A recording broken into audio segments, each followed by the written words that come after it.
तो मेरा नाम है मोहित और आपका स्वागत है हमारे यूट्यूब चैनल हिस्ट्री चैंपियन में। तो जैसा कि आप जानते हो, आपका जो सेकंड सेमेस्टर का जो पेपर होने वाला है, हिंदी भाषा व संप्रेषण कौशल, उससे संबंधित जितने भी इंपॉर्टेंट क्वेश्चन होने वाले हैं सारे के सारे आपको अच्छे से कर लेने हैं। तो आपको क्या करना है, वीडियो को लाइक कर देना, चैनल को सब्सक्राइब कर देना और अपने दोस्तों को जरूर से शेयर कर देना है। चलो शुरू करते हैं अपने वीडियो को। इससे पहले आपको ये पीडीएफ टेलीग्राम चैनल पे मिल जाएगी। अन्य वीडियो है उसका जो लिंक है वो प्लेलिस्ट में डाल दूंगा, वहां से जाकर देख लेना। और साथ के साथ आपको क्या करना है, कोई प्रोडक्ट खरीदना चाहते हो फ्लिपकार्ट या मंत्रा से, तो यहाँ पर प्रोडक्ट वाले लिंक पे क्लिक करके आप खरीद सकते हो। आपको सबसे ज्यादा डिस्काउंट है वो देखने को मिल जाएगा। पहला प्रश्न है, हिंदी भाषा के विभिन्न रूपों राष्ट्रभाषा, राजभाषा, संपर्क भाषा एवं मानक हिंदी की व्याख्या कीजिए। तो हिंदी भाषा के जो अलग अलग रूप देखने को मिलते हैं आपके सामने, राष्ट्रभाषा, राजभाषा व संपर्क भाषा में, उसकी आपको क्या करनी है, व्याख्या करनी है।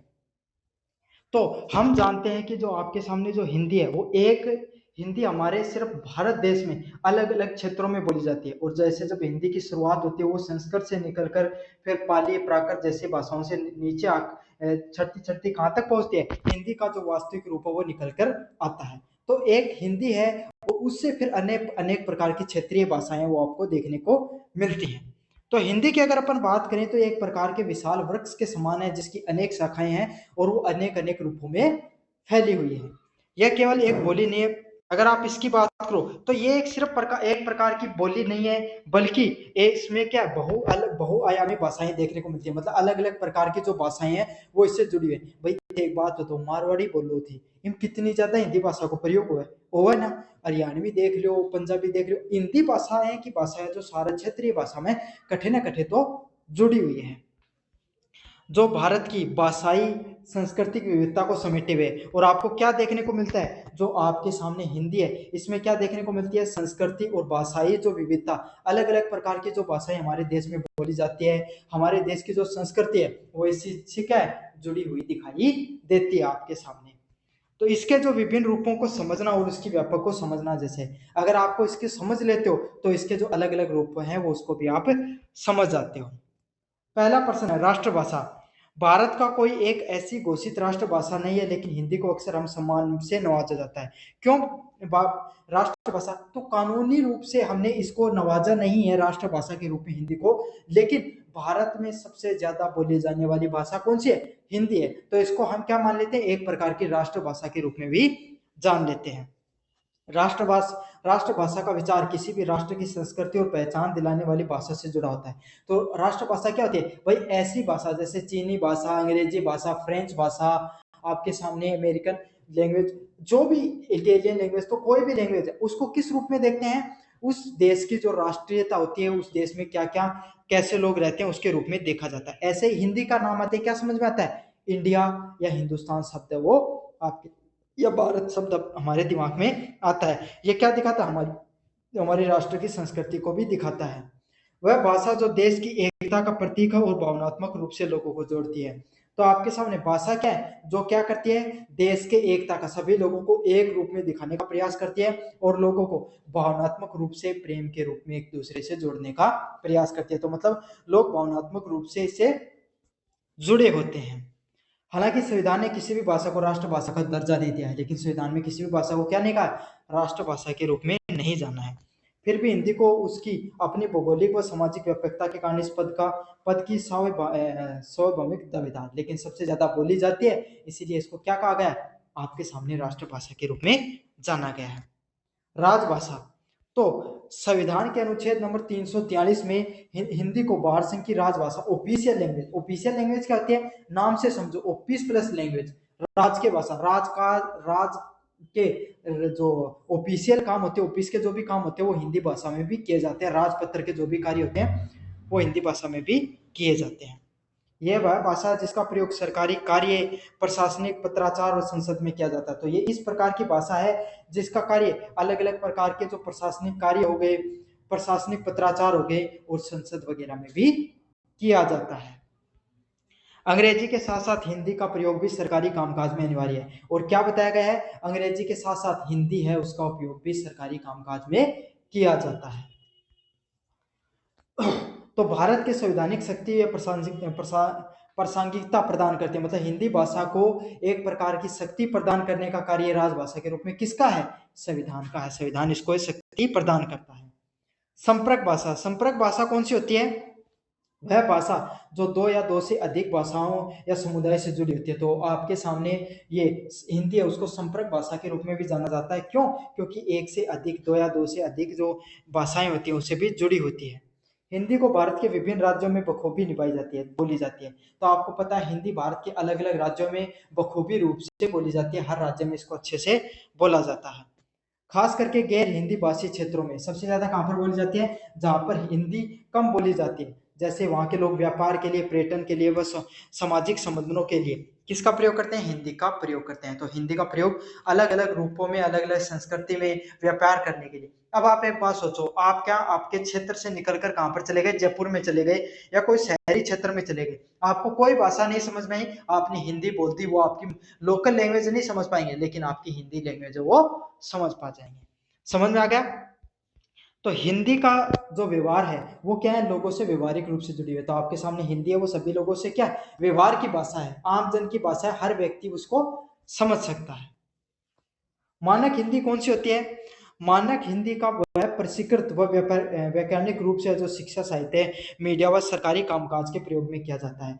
तो मानक हिंदी क्या होता है? स्टैंडर्डाइज हिंदी। तो स्टैंडर्डाइज हिंदी क्या होती है? ऐसी हिंदी जो जिसमें आपको शुद्धता की ज्यादा मात्रा देखने को मिलती है, जिसमें क्षेत्रीयवाद का कम भावना देखने को मिलेगी। जहाँ आप कदे कदे मैं पढ़ा तो मारवाड़ी में पढ़ाओ ना, जो या नहीं, शुद्ध भाषा को एकदम प्रयोग करो जाए। चाहे कोई समाचार पत्र हो, सरकारी कामकाज हो, या फिर कोई मीडिया हाउस हो, उठे सबको प्रयोग किया जाए। यह हिंदी की अनेक खड़ी बोली ब्रज भाषा अवधि से विकसित हुई। और यह किस प्रकार की भाषा है? जो अलग अलग प्रकार की जो बड़ी, मतलब भाषा की जो उपभाषाओं की भी जो बड़ी शाखाएं हैं उससे बनती है। जैसे कि खड़ी बोली हो गई, आपके सामने ब्रज भाषा हो गई, अवधि भाषा हो गई, इन सबसे इसका निर्माण हुआ है। समझ में आ गया? तो ये क्या है? इस प्रकार की भाषा, ये जो हिंदी भाषा है उसको राष्ट्रीय पहचान देने का भी कार्य करती है। अब बात करेंगे यूनिट नंबर प्रश्न नंबर 2 की तरफ। राष्ट्रीय एकता के संदर्भ में हिंदी भाषा के महत्व पर चर्चा कीजिए। तो राष्ट्रीय एकता मतलब लोगों की जो एकता के रूप में जो राष्ट्रीय भाषा है उसका क्या महत्व होता है, इसके बारे में आपको बताना है। तो आपको पता है भाषा होती है वो कोई भी राष्ट्र हो गया, कोई भी देश हो गया, उसके लिए क्या होती है? उसकी आत्मा की तरह होती है। समझ में आ गया भाई? एक बात बताऊं, मैं, कोई भी व्यक्ति है वो जब आपकी भाषा बोलता है तो आपको अपने जैसा फील होता है कि भैया तो आप ही आदमी है। क्यों? क्योंकि भाषा अपना जोड़न को काम करे इमोशनली रूप से। तो हिंदी भाषा क्या है? एक वो भाषा है जो क्या, आप विदेश में चले गए, वहां पर कोई हिंदी बोलता हो, आपको व्यक्ति मिल गया, आपको ऐसा लगेगा तो ये तो अपना ही व्यक्ति है। ये आपको भावनात्मक एकता से जोड़ने का कार्य करती है। पहला पॉइंट है सांस्कृतिक सेतु। हिंदी ने भारत के उत्तर से दक्षिण और पूर्व से पश्चिम तक सांस्कृतिक समझ को बढ़ाया। तो हिंदी ने क्या कार्य किया है? भारत में उत्तर से लेकर दक्षिण तक, पूर्व से लेकर पश्चिम तक सभी लोगों को सांस्कृतिक रूप से एक करने का कार्य किया, मतलब सभी लोगों को जोड़ने का कार्य किया है। सिनेमा और संगीत जैसे लोकप्रिय माध्यमों ने हिंदी को देश को हर घर तक पहुंचाया। और आपके सामने जैसे संगीत हो गया, साहित्य हो गया, वो हिंदी के शुद्ध रूप में लिखा गया, इसलिए वो क्या, हर व्यक्ति, हर व्यक्तित्व के जबान पर चढ़ गया। जया कोई किताब थी भाई स्कूल में, पर कोई किताब पढ़ियो तो हिंदी मीडियम होगा कि इंग्लिश मीडियम होगा, तो इंग्लिश मीडियम वाला तो पढ़न करो, उनको की काम है। हिंदी मीडियम वाला पढ़न क्या देखने मिले? हिंदी देखने मिले। कोई नाटक देखो वो हिंदी को प्रयोग हुआ है, कोई समाचार पत्र वो हिंदी को प्रयोग हुआ है। तो हिंदी के है एक अपने लोकप्रिय भाषा का रूप में भी जानी जाए, जो हर घर घर तक पहुंची हुई है। एक तमिल बच्चा भी हिंदी गाना सुनता है और बंगाली बच्चा भी हिंदी गाना सुनता है। तो तमिल हो, बंगाली हो, मराठी हो, गुजराती हो, पंजाबी हो, चाहे राजस्थानी हो, सभी क्या करते हैं? हिंदी साहित्य की कहीं ना कहीं उसकी पढ़ते हैं, कहीं ना कहीं उसकी अपने जीवन में उन्होंने कभी ना कभी उसका अध्ययन जरूर से किया है। अगला पॉइंट है प्रशासनिक समन्वय। प्रशासनिक समन्वय क्या होता है? राजभाषा के रूप में विभिन्न हिंदी सरकारी कार्यालयों में प्रशासनिक कार्य भी हिंदी भाषा में किए जाते हैं। तो आपको पता है भाई प्रशासनिक रूप से भी हिंदी भाषा का बहुत महत्व है।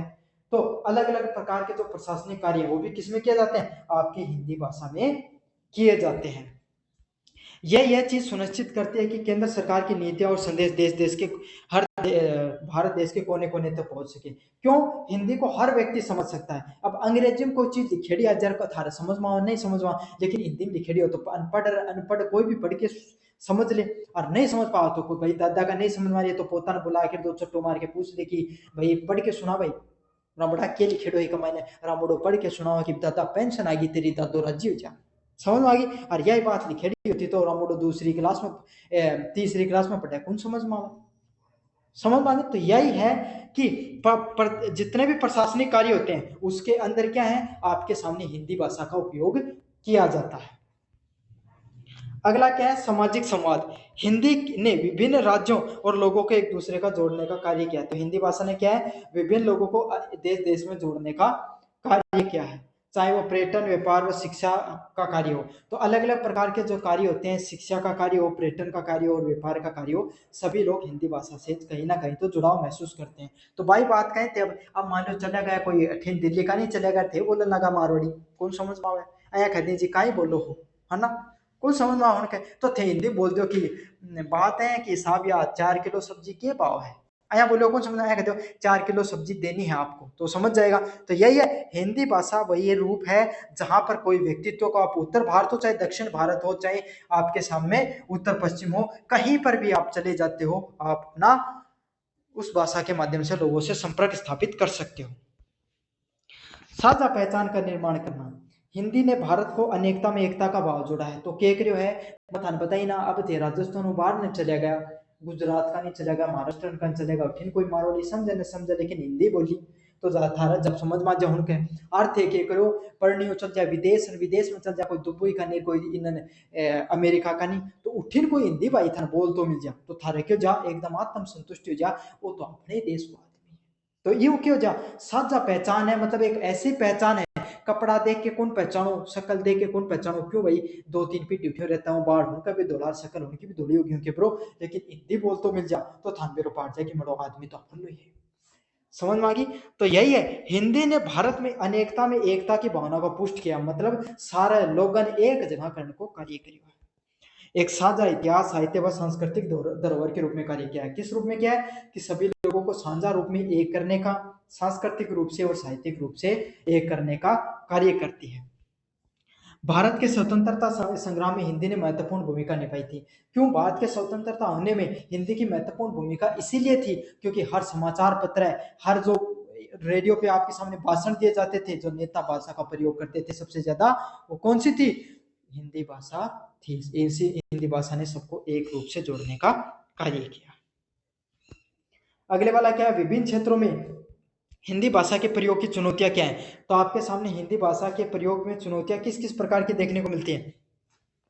हिंदी का प्रयोग भारत के विभिन्न क्षेत्रों में बढ़ रहा है। तो क्या हो रहा है, भारत में जो अनेक क्षेत्र हैं वहां पर हिंदी भाषा का जो प्रयोग है वो बढ़ता दिखाई दे रहा है, लेकिन इसका सफर वो चुनौतीपूर्ण चुनौतियों से भरा हुआ है। क्यों चुनौतियां हैं हिंदी के सामने, क्योंकि हिंदी को भविष्य में बनाने के लिए रणनीति को महत्वपूर्ण है। क्यों, हिंदी बढ़ तो घनी आ रही है लेकिन हिंदी समस्या के थोड़ी थोड़ी अंग्रेजी वाली समस्या बिंदी लागती जा रही है। क्यों, अब तारा काका तावा का या कोई भी भाई बंधु का कोई बालक होगा छोटा टाबर ने, उन्हें कह दो गुणैसी कठे कहीं ऐसे लिखो जाए, उनके गुणैसी नहीं लिखना है, इंग्लिश में वो पूरा सुना देगा, जोनी जोनी यस पापा सुना देगा, ट्विंकल ट्विंकल लिटिल स्टार सुना देगा, लेकिन जब हिंदी बोलने की बात आ जा तो कौन बात बना हो, समस्या उत्पन्न हो रही है ना, आपने सामने को नहीं, लेकिन आपने जो छोटा नहीं जनरेशन होने की दिक्कत है हमारी।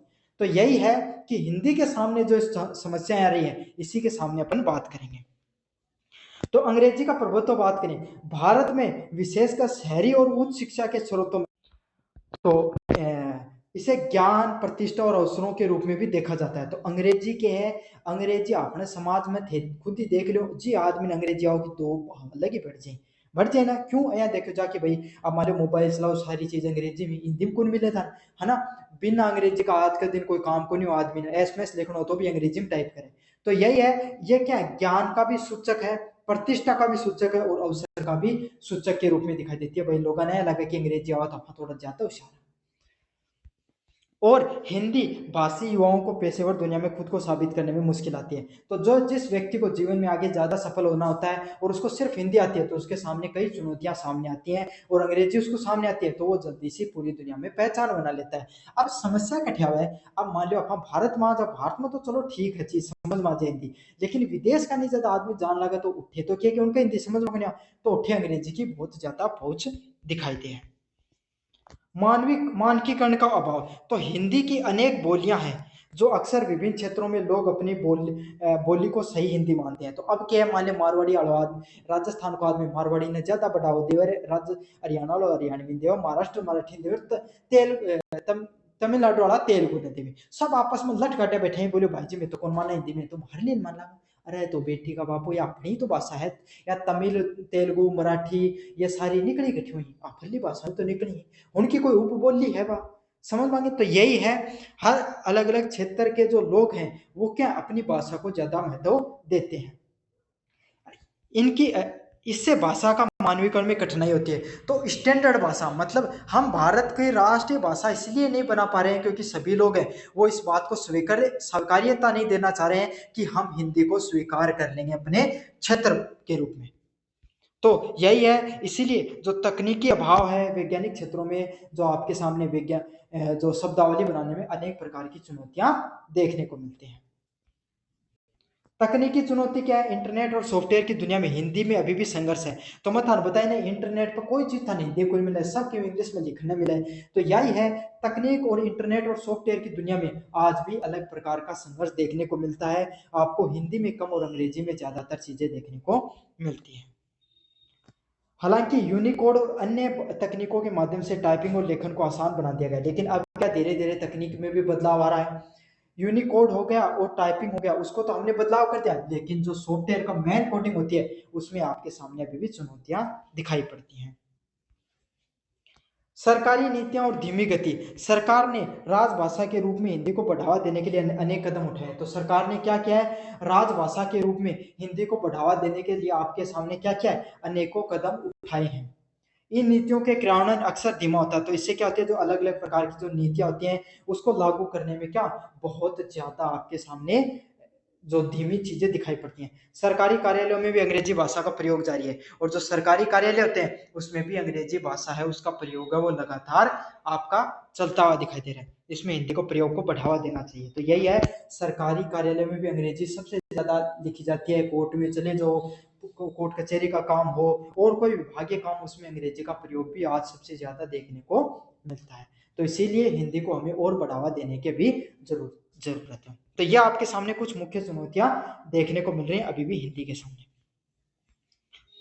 अगला प्रश्न है, देवनागरी लिपि के मानकीकरण पर टिप्पणी कीजिए। तो देवनागरी जो लिपि है उसका जो मानकीकरण है, उसका स्टैंडर्डाइजेशन है, उसके ऊपर अपन टिप्पणी करेंगे। देवनागरी हिंदी की लिपि और सदियों से ही भारतीय भाषाओं को जीवित रखा है। तो आपके सामने जो देवनागरी भाषा है यह किस प्रकार की भाषा है, ये हमारी भारतीय जो भाषाओं को जीवित रखने का कार्य किया है। क्यों, जो हिंदी भाषा है उसकी जो लिपि के रूप में किसने काम किया है, देवनागरी लिपि उसने काम किया है। इसकी व्यापकता के कारण कुछ असमानता आ गई, लेकिन इसमें जो कुछ कमियां थी, जो उसकी जो इतनी बड़ी थी उसमें उसके कारण क्या हुए, कुछ असमानताएं भी देखने को मिलती हैं। और इन असमानताओं को देने के लिए दूर करने के लिए क्या क्या देवनागरी का मानकीकरण स्टैंडर्डाइजेशन करने का प्रयास किया गया, और ताकि इसको क्या अधिक वैज्ञानिक और सुव्यवस्थित बनाया जा सके, ताकि इसको और स्टैंडर्डाइज बनाया जा सके और सुव्यवस्थित तरीके से बनाया जा सके। मानकीकरण की मानकीकरण की आवश्यकता। देवनागरी का मानकीकरण इसलिए आवश्यक था ताकि भाषा में एक रूपता आ सके। तो आपके सामने जो देवनागरी भाषा है उसका स्टैंडर्डाइजेशन करना इसलिए भी जरूरी था, क्यों, ताकि भाषा में एक रूपता आ सके, लोग हैं वो क्या एक रूप से सारी चीजों को अच्छे से समझ सके। अलग अलग क्षेत्रों में एक ही अक्षर को अलग अलग तरीके से लिखा जाता है। तो आप पंजाबी में लिखते हैं तो अलग लिपि है, मारवाड़ी की अलग लिपि है, आपके सामने मराठी गुजराती की अलग लिपि है, उनको लिखने का तरीका अलग है ना, जैसे ऐसा लिखा जा गया, कुछ चीजें ऐसे लिखी गई। तो यही है कि अक्षरों को लिखने का तरीका अलग अलग हो जाता है अलग अलग लिपियों में। प्रयास की बात करें, किस तरीके प्रयास किए गए, इस दिशा में सबसे महत्वपूर्ण प्रयास है वो कहां से किया गया, भारत केंद्रीय हिंदी निर्देशालय द्वारा 1966 में किया गया। तो सबसे पहले प्रयास कहां पर किया गया, हिंदी केंद्रीय निर्देशालय द्वारा 1966 में सबसे पहला प्रयास किया गया, जहां पर अक्षरों और शब्दों को लिखने के लिए कुछ निश्चित नियम किए गए। तो 1966 में हिंदी जो आपके सामने निर्देशालय उसने क्या किया, जो लिखने की जो चीजें हैं उनको फिक्स भाषा में स्टैंडर्ड करने में, एक फिक्स टाइप की चीजें करने में प्रयास किया गया। मात्राओं की बात करें, मात्राओं का प्रयोग को मान्यकृत किया गया है। तो जैसी जैसी मात्राएं प्रयोग की जाती हैं भाई लोग अपने अपने हिसाब से, मर्जी के हिसाब से अलग अलग बोलियों में मात्राओं में बदलाव करने लगे। तो उसको भी क्या किया गया, एक फिक्स स्टैंडर्ड का बनाने का प्रयास किया गया, जिससे वो शब्दों को सही ढंग से जोड़ सके, जिससे क्या हुआ, लोग अपने सही ढंग से चीजों को जोड़ सकें। अगला क्या है, अक्षरों का क्रम। वर्णमाला में अक्षरों के क्रम को भी निश्चित किया गया, और वर्णमाला में क्या किया गया, जो अक्षरों के जो क्रम है उनको फिर से निश्चित किया गया कि भाई सही सही ढंग से वर्णमाला में अक्षरों का क्रम ये हो, पहले नंबर पे ये आएगा, दूसरे पे आएगा, तीसरे नंबर पर ये आएगा। अगला क्या है, हलंत और शीर्ष रेखाएं। हलंत व शीर्षरेखाएं का उपयोग मान्यकृत किया गया ताकि लिखने में स्पष्टता आ सके। तो यही है, जो हलंत होता है आपके सामने, हलंत हो गया, विसर्ग हो गया, उनका भी प्रयोग किया गया ताकि लिखने में जो चीजें होती हैं वो और स्पष्ट रूप से आपके सामने दिखाई दे, तो चीजों को स्पष्ट रूप से लिखने का प्रयास किया गया। प्रभाव की बात करें, मानकीकरण में देवनागरी की तकनीकी युग में तैयार किया गया है। तो जो स्टैंडर्डाइजेशन किया गया है हिंदी का, वो कब किया गया है, इस जो आज का समय है, तकनीकी युग है, उसमें किया गया है। आज कंप्यूटर व मोबाइल फोन पर आसानी से चीजें लिखी जा सकती हैं, और आज के समय आपके सामने जो कंप्यूटर और जो मोबाइल फोन होता है उस पर चीजें आसानी से लिखी जा सकती हैं। इससे हिंदी की प्रिंटिंग और प्रकाशन की प्रक्रिया आसान हो गई। इससे क्या हो गया, आपके सामने जो हिंदी की प्रिंटिंग और प्रकाशन है वो भी बहुत आसान हो गया है। हिंदी का व्यवहारिक लेखन कौशल पर महत्व। तो हिंदी का जो व्यवहारिक लेखन कौशल, उस पर क्या महत्व होता है, इसको देखेंगे अपन। तो क्या होता है, व्यवहारिक लेखन कौशल का अर्थ है किसी विशेष उद्देश्य के लिए स्पष्ट प्रभावी लेखन करना। तो व्यवहारिक लेखन कौशल का क्या है कि अच्छे से प्रभावी ढंग से चीजों को लिखना, उसको प्रभावी हिंदी लेखन के नाम से जाना जाता है। हिंदी के इन कौशल का महत्व बहुत अधिक है, और जो हिंदी के जो लेखन देखने को मिलते हैं इसका बहुत अधिक महत्व भी है, क्योंकि हम पेशेवर और व्यक्तिगत जीवन में सफलता प्राप्त करने में मदद करता है। भाई कोई आदमी की राइटिंग शुरू हो है, सब आदमी बढ़िया लगा लिखा जाके कहा यार बहुत जोर की शुरू पर राइटिंग रहती है, मन नहीं देते सुनन माई बिना। तो यही है, कोई व्यक्ति का लेखन शैली बढ़िया है, या फिर उसका जो प्रभावी ढंग से अपनी बातों को कहने का तरीका है, लिखने का, दर्शाने का तरीका है, वो भी खूबसूरत होता है, तो लोगों को उसकी बात से और ज्यादा प्रभावित होते हैं। स्पष्टता और प्रभावशालीता। व्यावसायिक और गैर काम सरकारी कामकाज में स्पष्टता बहुत महत्वपूर्ण है। तो भाई सरकारी कामकाज करे तो यहाँ को नहीं कि आपका भाईलान कोई पत्र लिख रहे हो, मैं पत्र लिख दे, सरकारी काम तो सरकारी हिसाबों है, उन सरकारी भाषा को प्रयोग करो जा, तो उसमें क्या स्पष्टता होनी बहुत ज्यादा है, क्योंकि एक छोटी सी कंफ्यूजन बहुत बड़ी समस्या को विकट परिस्थिति को दिखा सकते हैं। एक अच्छे से तरीके से लिखा गया पत्र या ईमेल विचारों को सही ढंग से पहुंचाता है। तो एक अच्छे से अगर कोई पत्र को लिखा गया, अगर कोई ईमेल को लिखा गया, वो क्या करता है, आपके विचारों को सही से सही ढंग से दुनिया के सामने रखता है, या जनता के सामने रखता है। पेशेवर विश्वसनीयता। जब आप हिंदी को अच्छी तरीके से जान जाते हो तो ये आपकी पेशेवर विश्वसनीयता को बताता है। तो ये किस चीज को बताता है आपके सामने, जैसे आप हिंदी को और गहराई से पहचानने लगते हो, अच्छे से लिख लगते हो, तो ये आपकी पेशेवर विश्वसनीयता को बढ़ाता है। पेशेवर रूप से आप और मजबूत होने लगते हो। आपकी कंपनी हो गई, आप बॉस हो कोई कंपनी के, या फिर कोई कहीं पर विद्यालय में शिक्षक हो, कहीं पर भी हो, आपकी अगर लेखन शैली बेहतर है, आपके बोलने का ढंग प्रभावशाली है, तो आपकी पेशेवर दुनिया में और ज्यादा पहचान हुई। क्यों अया खदी भाई जी उन फलानिया बुला के लो कि राइटिंग बहुत शुरू पे वो लिखा है बहुत जोर को पत्र, तो वो लिखाओ वो काम बन जाओ, तुरंत उन लिखने को बहुत जोर को भी रहे, समझ में आ गई। तो होगी ना होगी पेशेवर रूप से पहचान, पूछ होगी भाई थोड़ी। सही रूप और शैली। व्यवहारिक लेखन के विभिन्न रूप होते हैं, जैसे पत्र लिखना, रिपोर्ट लिखना, और प्रेस विज्ञप्ति और ईमेल। तो आपके सामने जो व्यवहारिक लेखन होता है, जो उसके अलग अलग प्रकार के क्या रूप होते हैं, जैसे आपने कोई पत्र लिखा, आपने कोई रिपोर्ट लिखी, और आपने प्रेस और कोई ईमेल पर कोई चीजें लिखी, तो आपके सामने जो व्यवहारिक लेखन होता है उसके अलग अलग रूप देखने को मिलते हैं, जिसमें पत्र लेखन मुख्य हो गया, रिपोर्ट लेखन हो गया, प्रेस विज्ञप्ति हो गई, और ईमेल है, वो अलग अलग प्रकार के मुख्य रूप से देखने को मिलते हैं। इन सभी रूपों की एक विशेष शैली होती है, और ये जितने भी रूप देखने को मिलते हैं इनकी एक विशेष प्रकार की शैली भी देखने को मिलती है आपके सामने, जिसका पालन करना जरूरी होता है। और आपके सामने क्या है, इन सभी शैली है, सही चीजों को लिखने का पालन करना भी जरूरी है। मान लो क्या है कि जगह सही लिख हो जाए ना, गड़बड़ उठे, है ना, तो यही है, सही तरीका से चीजें लिखना जरूरी है। सरकारी व कानूनी कामकाज। तो सरकारी विभाग और कानूनी क्षेत्रों में हिंदी की अच्छी तरीके से समझने की क्षमता होना बहुत जरूरी है। क्यों, कानूनी कार्य को धारा लगानी 144 से लिख दी 145 होगी, समस्या बेचारा सजा होनी चाहिए 1 साल की होगी 5 साल की, तो अया नहीं होना चाहिए। अपना चीज को अच्छे से ज्ञान होना चाहिए, अच्छे से समझ होनी चाहिए, लिखन को तरीकों भी सुस्पष्ट होना चाहिए।